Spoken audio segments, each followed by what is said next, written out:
Elles ont grandi dans le thatchérisme, dans cette ère de l'ultralibéralisme qui était vraiment dans un truc plutôt très individualiste, avec l'idée que si on veut, on peut, quoi. Elles étaient complètement dans ces modèles-là.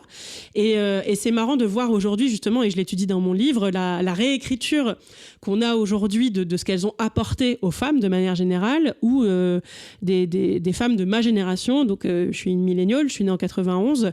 Quand elles sont arrivées dans la vingtaine, se sont dit, mais en fait, ce qu'elles faisaient, les Spice Girls, c'était super. Et en fait, ça m'a amené vers le féminisme. Et donc, il y a eu tout un courant de réhabilitation des Spice Girls, comme quoi, en fait, elles ont quand même porté une certaine idée du fait d'être une jeune fille, de les encourager à la sororité, de demander l'égalité des droits. Donc, ça a quand même, c'était pas parfait, mais c'était un début. C'était une porte ouverte vers quelque chose de plus.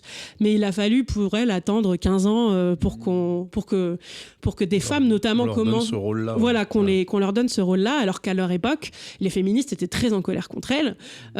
Et elles en ont pris plein la tronche. C'était pareil pour une grande partie des féministes aussi par rapport à Madonna. Par exemple, Bell Hooks, qui est une grande autrice féministe, était très, très, très critique de Madonna et de Beyoncé aussi, parce qu'elle se situait plutôt du côté des féministes qui étaient contre l'hypersexualisation des femmes.